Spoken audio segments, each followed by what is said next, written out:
courtesy Photo Zex Ontario-based punk band Zex has found itself unexpectedly thrust into the headlines following the release of its sophomore album Uphill Battle, which arrived in June. Over the last weekend, news quickly spread that the first side of the album had been mistakenly pressed onto several vinyl copies of Beyonce's Lemonade.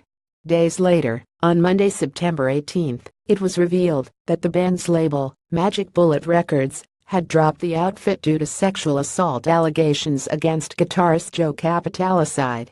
The label released a statement explaining its decision to drop Zex from its roster in light of ongoing and recent accounts of alleged sexual assault tied to Zex guitarist Joe Capitaliside. Magic Bullet Records is hereby dropping Zex from its roster of artists, effective immediately, and citing both Zex singer Gretchen Steele, who the statement mentions as having been in an open relationship with Capitaliside, and an anonymous survivor as having shared first-hand information about the guitarist's assault. The past few days have been strange to say the least, Steele expresses over email. Almost unbelievable. Both Steele and Capitaliside say they found out about the allegations through the label statement. I haven't heard anything else. It's false, Capitaliside also insists over email.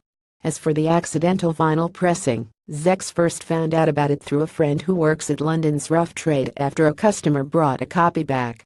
Capitaliside tells Billboard over the phone how others who ended up with a mispressed copy were using Shazam to identify the unknown punk music that had replaced Lemonade Side A. People were writing to us seemingly confused, he says.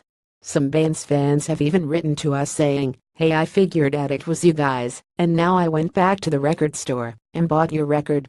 That's pretty wild for someone who's into Beyonce. Steele and Capitaliside agree that above all else, their initial reaction to the vinyl mishap was to laugh it off. "It was funny, absolutely," Capitaliside says.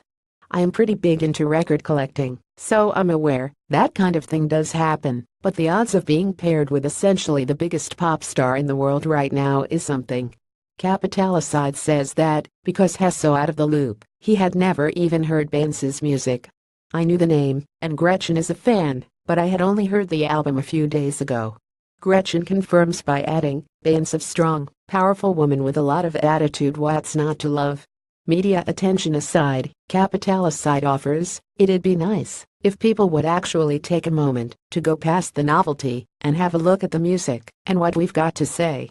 For more intentional promotion of their new, full-throttle album Uphill Battle, Zex has plans to tour, though the recent drop from its label leaves certain details unclear. "The only thing we know about these accusations are from the Magic Bullet Records statement," Steele says. "Otherwise, this is all news to us."